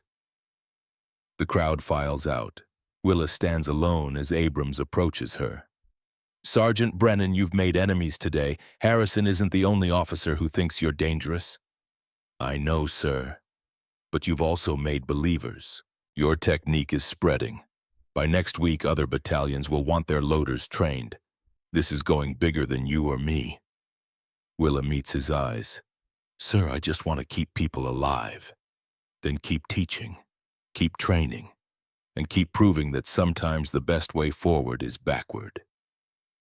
He walks away, leaving Willa standing in the empty tent. Outside, she can hear voices, loaders talking to each other, practicing, timing each other, learning. The technique is spreading. And somewhere in a field in France, 4 burned-out panzers sit as proof that it works. Willa touches Declan's ring. I'm keeping them alive, she whispers, just like you taught me. And tomorrow she'll teach more. October 1st, 1944. 7 o'clock in the morning. The statistics arrive on Colonel Abrams's desk in a manila folder. Willa stands at attention while he reads them. She's been training loaders for 12 days straight. Her hands are calloused from handling practice shells. Her voice is hoarse from shouting instructions across training fields. Abrams looks up from the report. 87%. Sir, 87% of loaders in the 37th Tank Battalion are now using your technique. Average loading time has dropped from 4.1 seconds to 2.9. He sets down the folder. Kill ratio for tanks using your method is 1.6 to 1. Tanks still using standard procedure are at 3.4 to 1. Willa does the math in her head. For every panzer destroyed by a crew using the backward method, they lose less than 2 Shermans. For crews using the old way, they lose more than 3. Crew survival rate has increased 16%. Abrams continues. That's 63 men who are alive today because you taught them to load backward. 63 men, 63 brothers, sons, husbands, not dead. Willa's throat tightens. Sir, you were just doing your job, I know. Abrams stands. But your job is about to get bigger. Other battalion commanders are requesting you train their crews. 1st Armored Division wants you. 9th Armored wants you. Hell, I got a call from a Marine Corps tank unit asking if you could come to the Pacific. Sir, I'm just one person. I can't. No, you can't, which is why you're going to train instructors, 20 loaders who've mastered your technique. They'll spread out across 3rd Army and teach others. You'll supervise, standardize the training, make sure everyone learns it correctly. Abrams walks to a map of France on his tent wall. In 2 weeks, General Patton is visiting 4th Armored Division. He wants to see this technique for himself. If he likes what he sees, it goes army-wide. 4,000 tanks, 20,000 loaders. 4,000 tanks. Willa came to this war to avenge her brother. Now she's changing how an entire army fights. Sir, what if I fail? What if the technique doesn't scale up? What if... Then you fail. And we go back to the old method, but Sergeant Brennan... Abrams looks at her seriously. You won't fail. You know why? Because you're not doing this for glory or recognition. You're doing it because you watched your brother die and you refuse to let anyone else die the same way. That kind of motivation doesn't fail. He hands her a new set of orders. You're being transferred to division headquarters. You'll have full authority to recruit and train instructor loaders. Whatever resources you need, you get. Questions? Just one, sir. What about my crew, Sergeant Kovacs, Morrison, Rizzo? They'll get a new loader. Someone you've trained. Abrams sees her expression. I know it's hard, but you're more valuable training hundreds of loaders than being one loader in one tank. Willa salutes. Yes, sir. As she leaves the tent, she finds Kovacs waiting outside. Heard you're leaving us, he says. Division's pulling me for training duty. Kovacs lights a cigarette. Figured as much. You're too good at teaching to waste in one tank. He exhales smoke. For what it's worth, Brennan, you're the best loader I've ever worked with, and I've worked with dozens. I learned from good people, Sergeant. No, you learned from your brother, and you honored his memory by being better than good. You became exceptional. They stand in silence for a moment. Take care of Morrison and Rizzo, Willa says. Always do. Kovacs drops his cigarette, grinds it under his boot. And Brennan, when this war's over, when you're back in Detroit fixing cars or whatever you do, remember something. You saved lives. Hundreds of them. Maybe thousands before this is done. That matters. More than any medal or promotion or recognition. You kept people alive. He walks away before Willa can respond. She stands outside the headquarters tent watching tank crews move through the motor pool. Men she's trained. Men who are alive because she taught them to turn their backs and load with their left hands.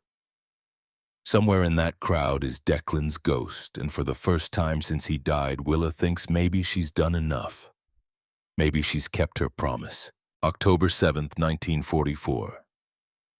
2:00 in the afternoon.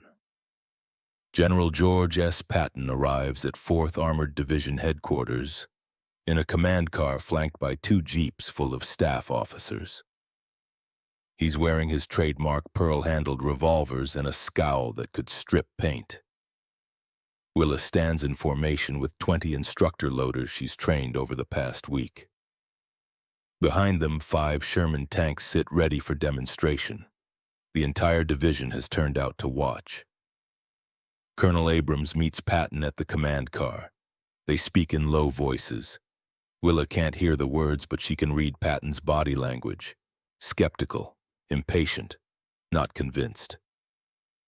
Patton walks down the line of instructor loaders, stops in front of each one, studies them like he's inspecting equipment.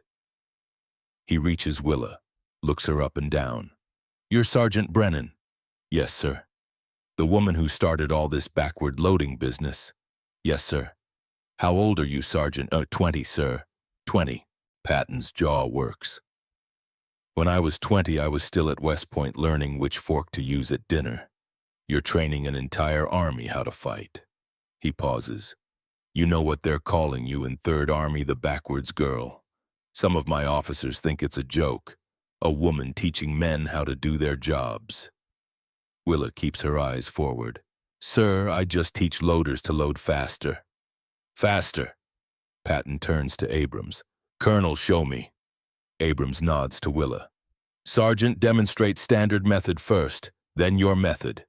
Willa climbs into the nearest Sherman.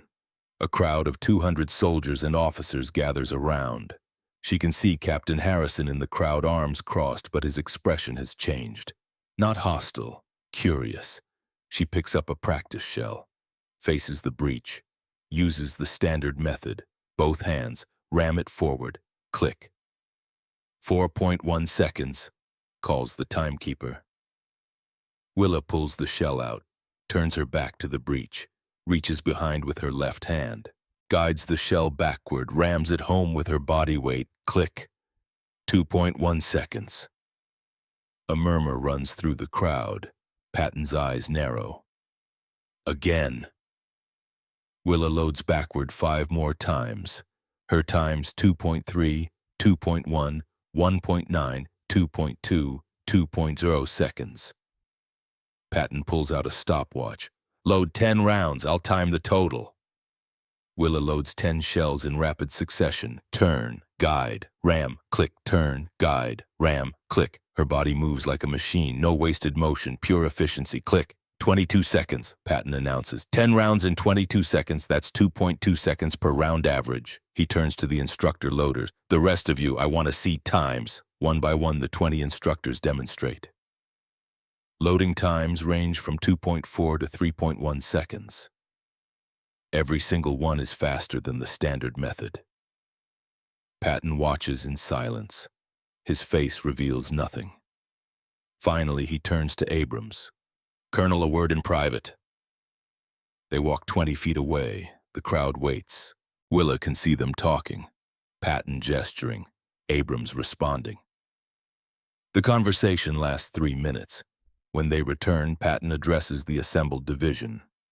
Gentlemen, I've spent my entire career studying warfare, tactics, strategy, logistics, and I've learned one fundamental truth: wars are won by soldiers who adapt faster than the enemy, not by soldiers who follow doctrine blindly.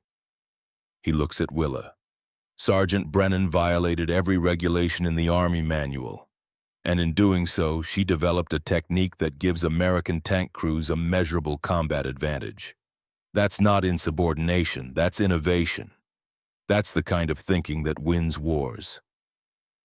Patton turns to his staff officers. Effective immediately, the backward loading method is authorized for all units in 3rd Army. Every tank battalion will receive instruction. I want loading times below 3 seconds across the board within 2 weeks. He looks at Abrams. Colonel, I'm borrowing your sergeant. She's coming with me to train battalion instructors from every division in 3rd Army.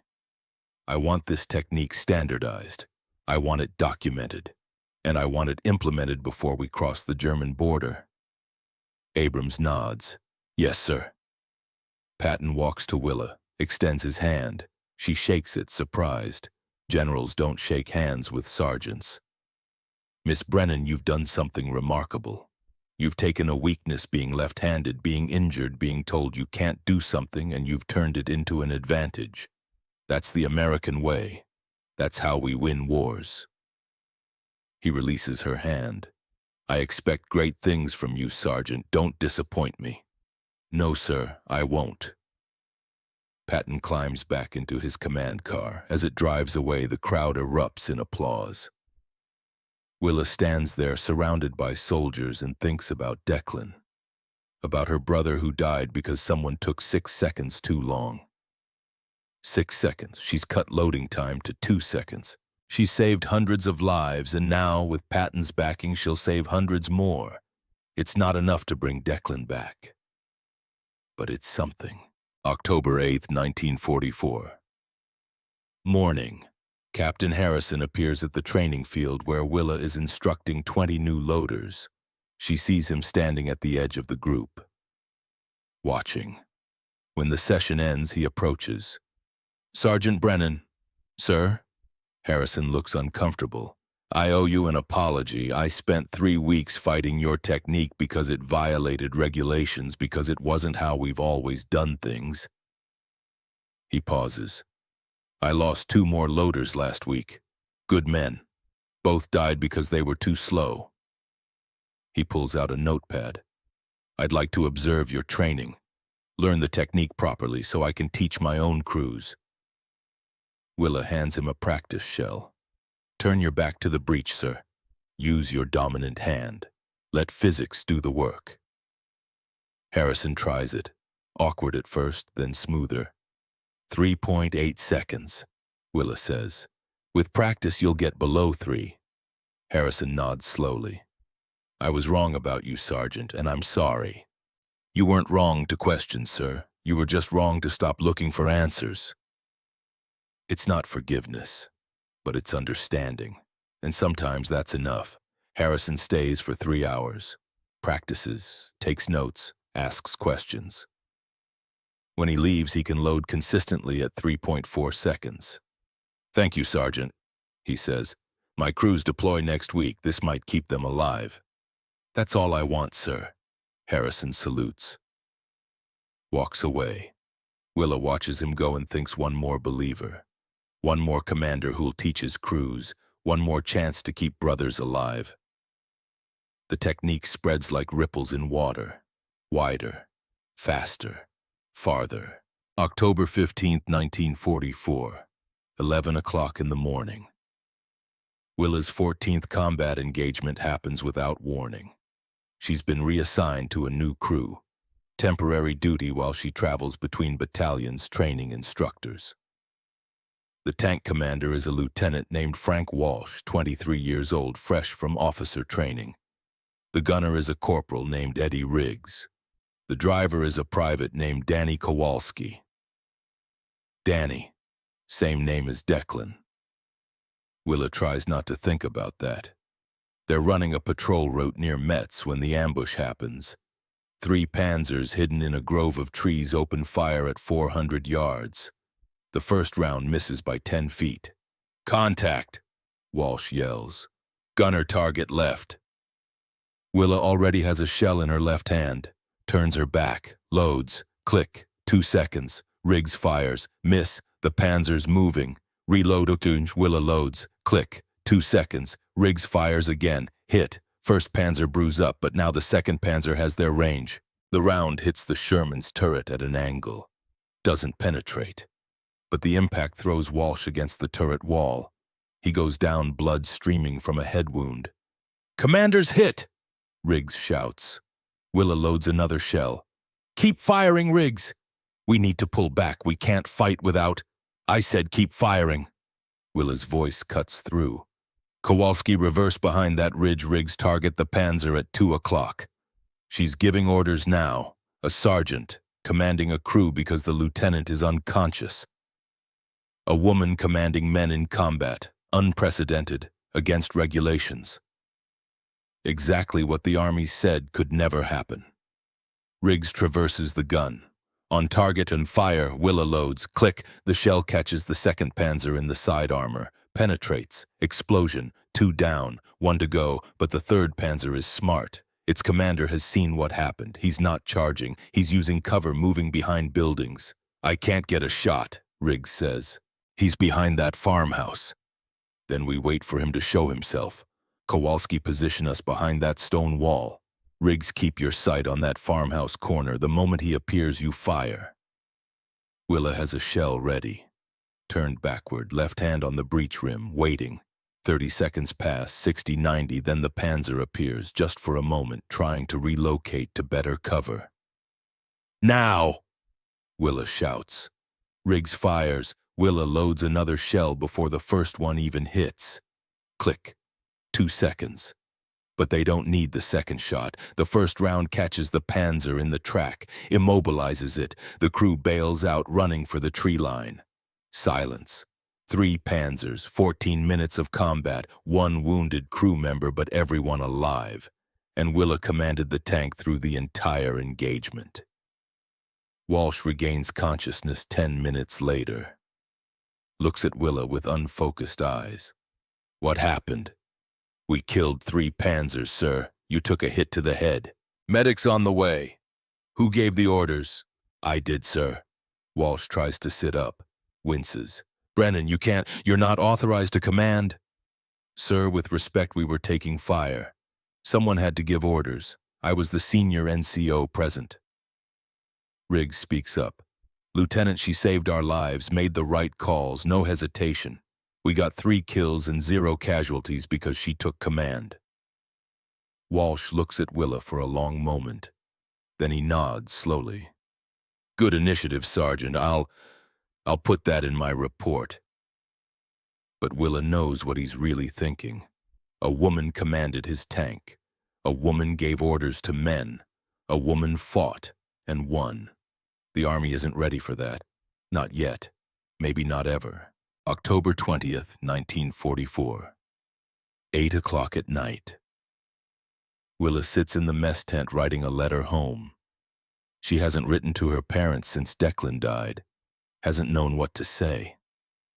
How do you tell a mother and father that their son is dead? That their daughter is alive only because she learned to load shells backward? The letter takes an hour to write. She crosses out half of it. Starts over twice, finally settles on simple facts.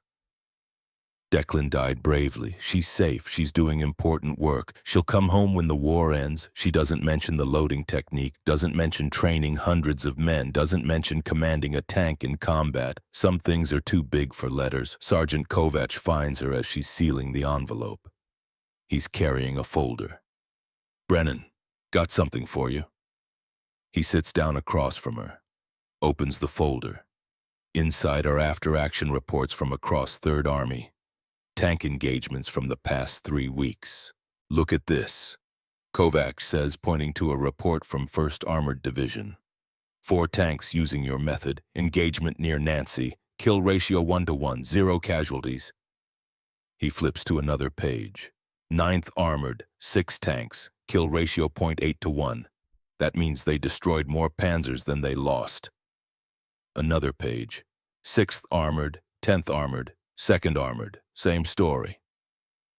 Crews using the backward method are surviving at rates 60 to 70% higher than crews using standard procedure. Kovac closes the folder. Brennan, do you understand what you've done? You've changed how an entire army fights. 4,000 tanks are using your technique. By December it'll be more. This is going in the history books. Willa shakes her head. I just wanted to keep people alive. And you did. Estimated lives saved so far somewhere between 200 and 300 American soldiers. That number's going up every day. 200 to 300 lives. 200 to 300 brothers who'll go home to their families. 200 to 300 men who won't die like Declan died. Willa's hands start shaking. She presses them flat against the table. Hey, Kovac says softly. You all right? I keep thinking about my brother, about how he died because someone was too slow. And now I've made sure hundreds of other people don't die the same way. But it doesn't bring him back. It doesn't change the fact that he's gone. No, Kovac agrees. It doesn't change that. Nothing will. But you know what? You honored him. You took his death and you made it mean something. You made sure other loaders learned from his sacrifice. That's not nothing, Brennan.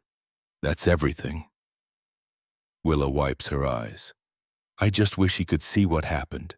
Wish he could know that his death led to this. Maybe he does know. Maybe wherever he is, he's proud of his sister who refused to give up, who broke every rule and saved hundreds of lives. Kovac stands. Get some sleep, Sergeant. Tomorrow you're training another batch of instructors.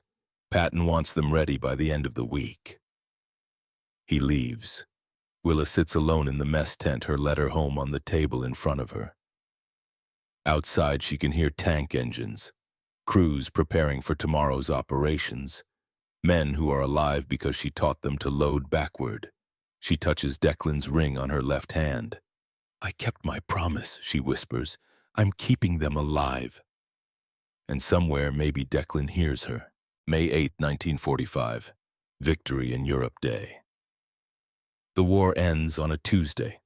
Willa is at division headquarters when the announcement comes through. Germany has surrendered. The fighting in Europe is over. Men erupt in cheers. Some cry. Some just sit in stunned silence, unable to process that they've survived. Willa walks outside, finds a quiet spot behind the motor pool, sits on the hull of a Sherman tank. She made it. She survived. Declan didn't. That fact sits in her chest like a stone. Will sit there for the rest of her life. A jeep pulls up. Colonel Abrams climbs out. Sergeant Brennan, been looking for you. Sir. Abrams sits on the tank hull beside her. It's over. We won. Yes, sir. They sit in silence for a moment. Then Abrams pulls an envelope from his jacket. This came through official channels this morning. Recommendation for Bronze Star. Your actions on October 15th when you assumed command of Lieutenant Walsh's tank and destroyed 3 enemy vehicles. Willa takes the envelope. Doesn't open it. There's a problem, Abrams continues. Army regulations don't allow women to receive combat decorations.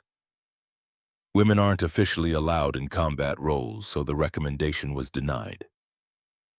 Willa nods slowly. I understand, sir. I don't think you do. That's why I'm also presenting this. He hands her a second envelope. Promotion to Staff Sergeant. Administrative, not combat-related, so it's allowed. And a commendation for exceptional service as Chief Loader Instructor. That one's approved. Sir, I don't need medals or promotions. I just wanted to keep people alive. I know. You've said that about 100 times. Abrams looks at her seriously. But you deserve recognition, Brennan. You changed warfare. You saved by our best estimates between 400 and 500 American lives. Your technique was used in every major engagement from October 1944 through May 1945. It's still being taught to new crews. 400 to 500 lives. 400 to 500 men going home to their families. 400 to 500 brothers, sons, husbands who survived because a 20-year-old woman refused to be too slow. What happens now? Willa asks. Now you go home, back to Detroit, back to your life. Abrams stands. The Army doesn't need tank loaders anymore. War's over. But Sergeant Brennan, the world needs people like you. People who look at impossible problems and find solutions. People who break rules when the rules don't work. He salutes her. She returns it. Take care of yourself, Sergeant. You too, sir. Abrams drives away. Willa sits on the Sherman tank holding her promotion papers, watching the sun set over France. Tomorrow she'll start the journey home. Back to Detroit. Back to Ford. Back to a life where nobody knows what she did. Because the Army won't recognize it officially. Won't put her in history books. Won't tell the story of the woman who changed how America fights tank warfare. Some victories are invisible, but they're victories nonetheless. May 10th, 1945. 2 days after VE Day. Willa receives a package. No return address. Just her name and rank. Inside a letter and a photograph. The photograph shows Declan in his uniform, smiling, standing next to a Sherman tank. Written on the back in his handwriting, "For Willie, keep this safe until I get home." The letter is from Declan's company commander. Written the day before Declan died. Sergeant Brennan, your brother asked me to send this if anything happened to him. He wanted you to know he was proud of you. Proud that his twin sister could fix anything with an engine. He used to tell the crew that if the war ever came down to engineering, you'd win it single-handed. He also wanted you to know something else. The night before he died, he told me about a dream he had. He dreamed you were loading shells in a tank. Said it was ridiculous because women weren't loaders. But in the dream, you were faster than anyone he'd ever seen. He laughed about it. But he also said, if my sister ever did become a loader, she'd probably find a way to do it better than all of us. I thought you should know that. He believed in you, even in his dreams. Captain James Morrison, Able Company, 4th Armored Division. Willa sits in her barracks holding the photograph, reading the letter. Declan dreamed she would do this. Before she even knew she would do it, before any of it happened, he believed in her. And she made his dream real. The tears come then. Not tears of grief, tears of completion. She kept her promise. She honored his memory. She did what he dreamed she could do. And that finally is enough. She holds the photograph to her chest, closes her eyes. I did it, Deck, she whispers, just like you knew I would. Outside, someone is singing. Victory songs, celebration songs, songs about going home. Willa Brennan will go home too, but she'll carry this moment with her, this letter, this proof that her brother believed in her even when she didn't believe in herself. And maybe that's the real victory, not the lives saved, not the technique adopted, not the war won, but the promise kept to a brother who dreamed his sister could do the impossible and watched from somewhere beyond as she proved him right. Detroit, Michigan, June 1945. Willa Brennan steps off the train at Michigan Central Station wearing her Army uniform, Staff Sergeant stripes on her sleeves. No medals on her chest, just a discharge letter and $60 in mustering out pay. Her parents are waiting. Her mother sees her first, runs forward, wraps her in a hug that threatens to crack ribs. You're home. You're safe. Thank God you're safe. Her father stands back, waiting. When Willa's mother finally releases her, he steps forward, looks at her for a long moment. You look different, he says. I am different, Dad. Declan. I know. I miss him too. They don't talk about the war on the drive home. Don't talk about what Willa did or how many lives she saved. Her parents don't know. The army never told them. All they know is their daughter went to war and came back. That's enough. The next morning, Willa walks to the Ford Rouge plant, the same factory where she worked before enlisting. The foreman recognizes her. "Brennan heard you were overseas, Women's Army, right?" "Yes, sir." "Well, we got a spot for you if you want it. Assembly line, same as before." Willa looks at the assembly line. Hundreds of workers, thousands of parts, everything in order, everything following the rules. Actually, she says, "I was hoping for a position in maintenance.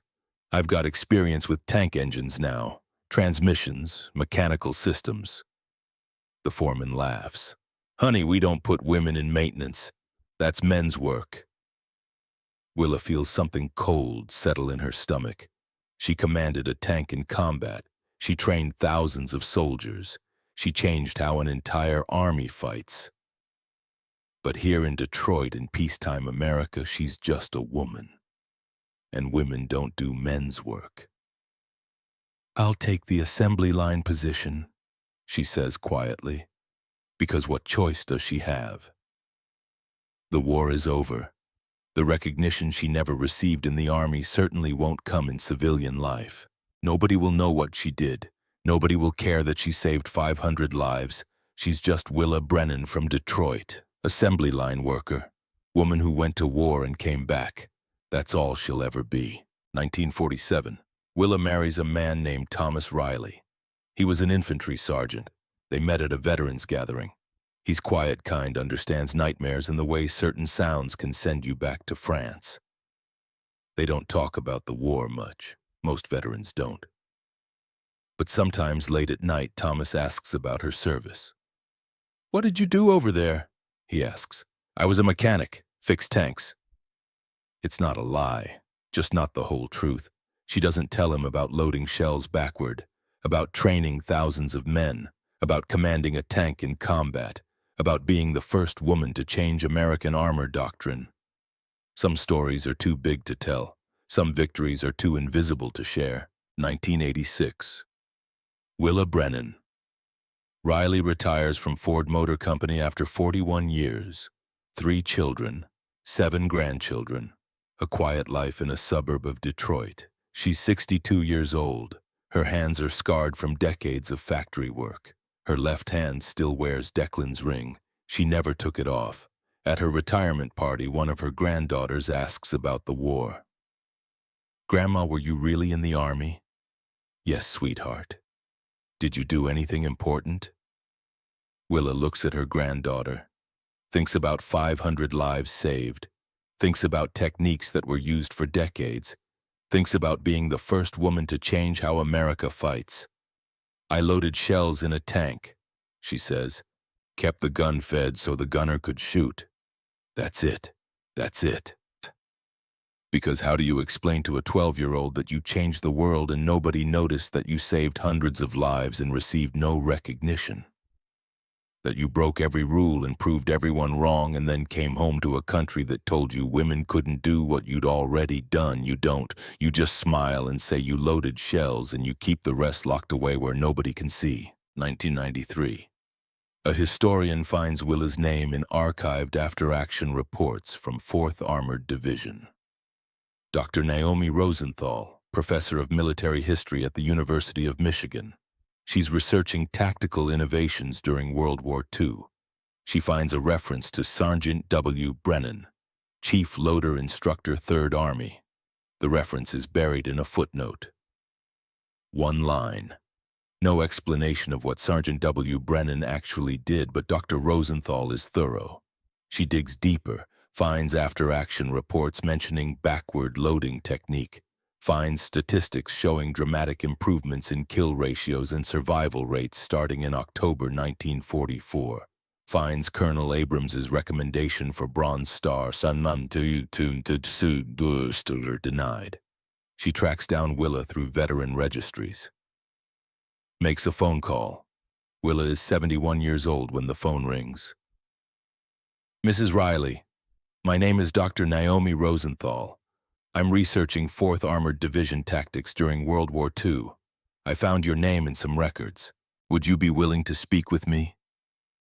Willa hesitates. 48 years since the war ended. 48 years of silence. What do you want to know? Everything.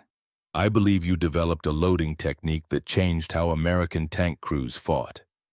I believe you trained thousands of soldiers, and I believe the Army never officially recognized any of it. Willa sits in her living room phone pressed to her ear and thinks about Declan, about promises kept, about invisible victories. Yes, she says quietly. I did all of that. The interview lasts 3 hours. Dr. Rosenthal records every word, takes notes, asks questions that nobody has ever asked Willa before. How did you develop the technique? I was left-handed. The standard method didn't work. I had to find another way. How many lives do you think it saved? The Army estimated between 400 and 600, but I don't know for certain. Did you ever receive recognition? No. Women weren't officially allowed in combat roles, so none of my combat service counted. How does that make you feel? Willa is quiet for a long time. Honestly, I don't know. Part of me is angry. I did everything they said women couldn't do, and nobody cared, but another part of me, I kept people alive. 500 men went home to their families because I refused to be too slow. That matters more than medals. Dr. Rosenthal publishes her research in 1994.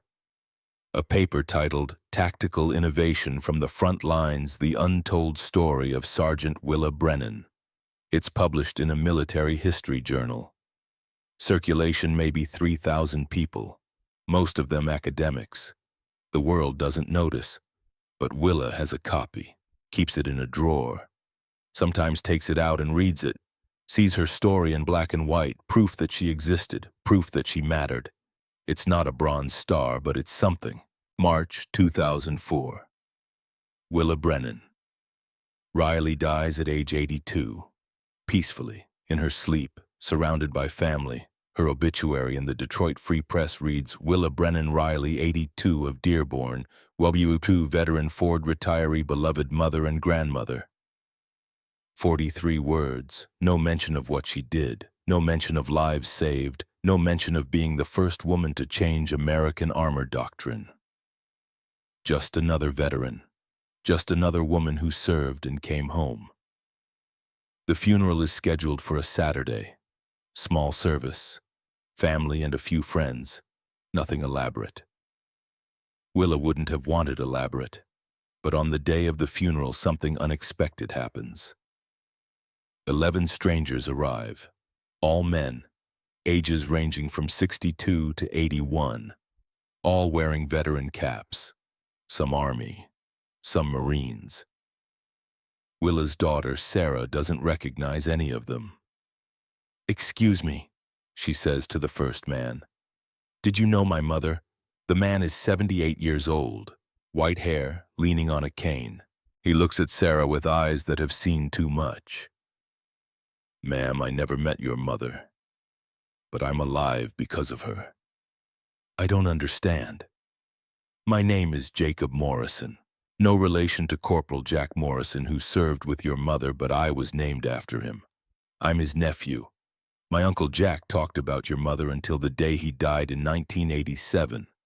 Said she was the finest soldier he ever served with. Said she saved his life 14 times.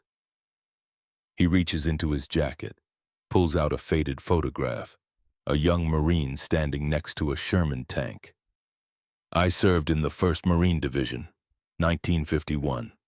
The man who trained me learned his technique from someone who learned from your mother.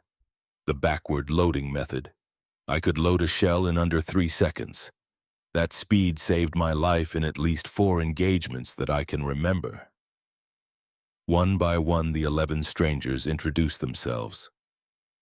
Robert Hayes, tank loader, 3rd Army, 1944. Trained directly by Willa. Michael O'Brien, son of a loader Willa trained. His father died in 1987 but told Michael about the woman sergeant who changed everything. David Kovacs, grandson of Sergeant Raymond Kovacs. My grandfather talked about her until the day he died, said she was the finest soldier he ever served with. Thomas Riggs, son of Eddie Riggs, the gunner from Willa's October engagement. My dad said your mother commanded his tank when the lieutenant was wounded. Said she made the right calls under fire, saved their lives. 8 more men, all connected to Willa, all alive because of decisions she made, techniques she taught, innovations she developed. None of them had ever met her, but they knew her name. They came to say thank you. The funeral service is supposed to be simple. But Sarah asks each of the 11 men to speak, to tell their stories. One by one they approach the casket. One by one they salute. One by one they share how Willa Brennan changed their lives.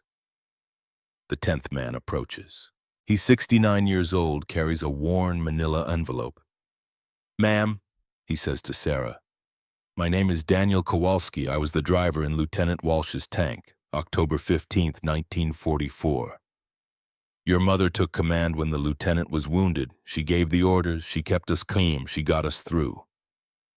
He places a photograph beside the casket, young Willa in coveralls standing next to a Sherman tank wrench in her left hand. "I've carried this photo for 60 years, he says. Kept it in my wallet. Every time I looked at it, I remembered I'm alive because a 20-year-old woman refused to quit, because she broke every rule and proved everyone wrong."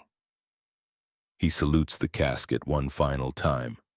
"Thank you, Sergeant Brennan, for everything." The last man is the oldest, 81, moving slowly.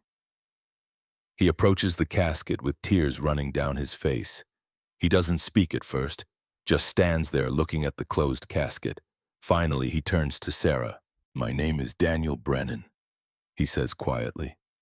"Declan Brennan was my father." Sarah's breath catches. You're my cousin."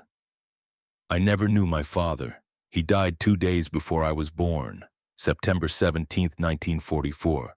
But my mother told me about him, and she told me about his twin sister, the woman who refused to let anyone else die the way he did." He pulls a photograph from his pocket.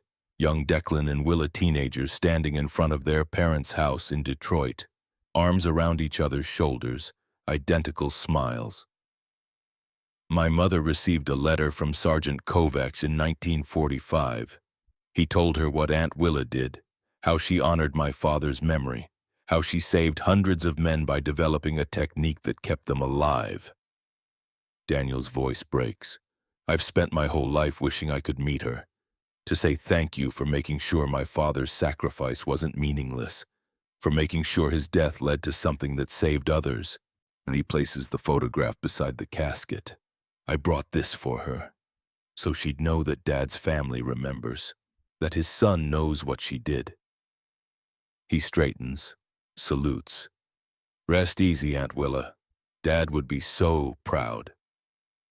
Sarah stands at her mother's funeral surrounded by 11 strangers who came to honor a woman they never met, and for the first time she understands what her mother never told her.